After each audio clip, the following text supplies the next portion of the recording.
assalamualaikum, kembali lagi di channel aku Suri Desu. Oke guys, sesuai dengan judul dan juga thumbnail, pastinya hari ini aku kembali mau sharing mengenai pengalaman aku waktu itu aku pernah keguguran dan aku kemudian promil dan alhamdulillah hamil. Dan alhamdulillah sekarang aku sudah punya anak. So, buat teman-teman yang mungkin penasaran dengan video aku, bantu dulu ya support channel aku dan klik tombol like dan juga subscribe. Dan jangan lupa untuk aktifin bel notifikasinya di bawah ini. Oke guys, seperti biasa sebelum aku lanjutin videonya, aku mau notice dulu bahwasanya aku ini bukan seorang dokter, bidan, menteri, perawat atau apapun. Aku hanya masyarakat biasa, orang awam yang tidak tahu mengenai dunia kesehatan gitu secara medis. Ini tuh aku mau nge-share benar-benar pure pengalaman aku pribadi. Semoga videonya bermanfaat ya. Pas ke keguguran nih setelah beberapa bulan, aku hamil, alhamdulillah gitu ya. Nah, setelah hamil itu di awal kehamilan memang bener-bener aku ngedrop, bener-bener drop lah pokoknya ya. Dan sampai pernah suatu hari aku itu untuk mengangkat gitu ya, membuka kelopak mata aja itu aku langsung keluar air mata gitu ya. Ya bukannya lebay atau gimana ya teman-teman, mungkin itulah ya keadaannya gitu.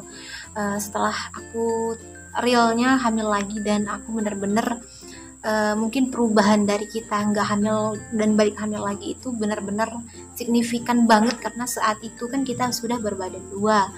Nah jadi otomatis lah ya metabolisme di dalam tubuh kita ini juga mungkin berbeda gitu ya, lebih banyak lebih berbagi gitu ya dengan janin kita gitu.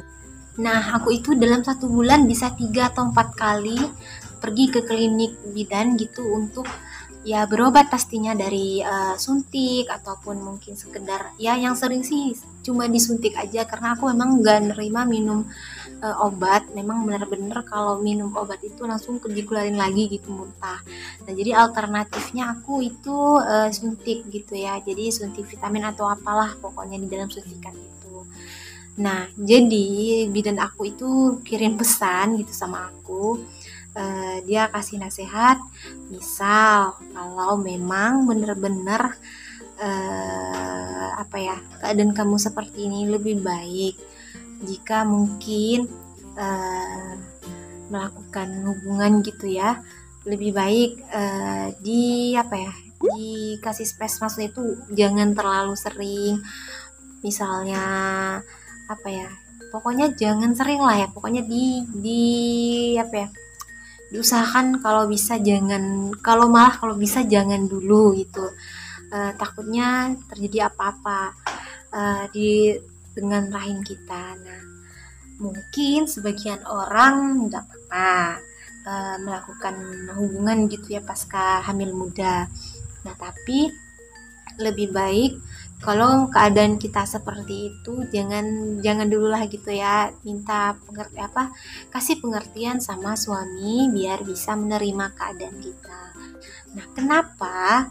Karena masih sangat rentan gitu ya kandungan kita, janin kita itu sangat rentan. Nah buktinya apa? Nah aku tuh dulu waktu hamil pertama pernah, dan aku tuh kan gak tahu gitu ya kalau misal kita hamil muda itu lebih baik hal itu lebih dijarangkan atau mungkin bahkan no gitu sama sekali, sampai benar-benar kandungan kita itu udah bener siap, misalnya umur 3 bulan ke atas itu ya kalau kata bidan mah baru bisa hubungan lagi gitu. Nah ternyata bener aja waktu itu aku pernah ngalamin sendiri pasca keguguran yang memang kayak ada sakit kram gitu ya di bagian perut aku, di rahim aku. Lalu hal itulah yang membuat mungkin salah satu penyebab terjadinya keguguran ya. Walau alam ya, nggak tahu, mungkin ini pengalaman aku dan setiap orang mungkin berbeda-beda. Nah yang selanjutnya adalah usahain teman-teman jangan angkat berat dulu. Misalnya kalau kalian masih sering nyuci baju terus angkat-angkat ember gitu atau baskom, ataupun mungkin yang sering kayak angkat-angkat air gitu atau galon, usahain itu jangan lakuin dulu karena ya kalau kata orang tua di sini itu nanti bisa nurunin peranakan. atau mungkin ya secara umum gitu lah ya.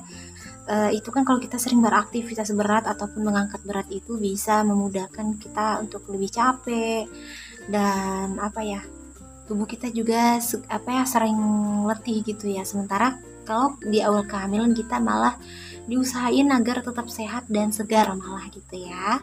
Untuk angkat-angkat berat ini sendiri memang benar-benar kalau bisa minta tolonglah gitu ya sama pak suami atau mungkin keluarga gitu untuk ngangkat-ngangkatnya, kalaupun memang mengharuskan tetap mengangkat gitu lah ya, mengangkat yang berat-berat kayak gitu. Ini tuh menurut aku lah ya, terutama di dalam keluarga aku sendiri, ibu aku itu selalu bilang kalau misal kita sekarang nih lagi hamil muda, lalu kita tuh kan kalau mau kemana-mana segera gercep berdiri, duduk atau lari atau kemana atau jalannya cepat atau gimana gitu. Yang namanya perempuan pasti kayak gitu ya kan, nggak suka yang namanya bertele-tele. Nah jadi kalau ibu aku bilang kalau misal kita mau dari sekarang posisi aku duduk dan sekarang aku mau berdiri misalnya, jadi diusahain nafas kita itu kayak kalau aku bilang sih dimatiin dulu, jangan bernafas dulu kalau pas kita mau beranjak berdiri atau dari berdiri mau duduk. Nah kenapa aku juga kurang tahu secara detailnya ya, tapi kalau kata ibu aku biar nggak ngubah posisi aku nggak paham lah ya, pokoknya kayak mungkin ibu aku juga kata orang tua yang udah berlalu-lalu dulu gitu ya, atau nenek moyang dulu, dan aku memang bener ngikutin itu dong sarannya. Dan nggak tahu lah ya, mungkin teman-teman kalau mau ngikutin ya silakan, kalaupun memang enggak ya nggak apa-apa, boleh di skip gitu ya. Jadi memang bener aku juga terkadang bingung ya kenapa, tapi nyatanya sekarang ini adik aku lagi hamil dan itu juga terjadi sama adik aku. Aku pun juga bilang gitu sama adik aku, dan ibu aku pun juga bilang gitu. Dan sama-sama sih kita dua, adik aku juga barusan ngalamin keguguran dan alhamdulillah udah hamil lagi. Nah jadi benar-benar di save pokoknya tuh benar-benar dijaga, lebih hati-hati aja dan pelan-pelan aja ya, nggak apa-apa lah ya, menurut aku juga selagi itu bagus gitu ya, dan enggak yang aneh-aneh juga nggak apa-apa gitu menurut aku kalau dilakuin juga. Oke guys, jadi itu ada beberapa pengalaman aku gitu ya di masa kehamilan aku, waktu itu masih trimester awal atau hamil 3 bulan gitu ya, 3 bulan, 2 bulan, 1 bulanan.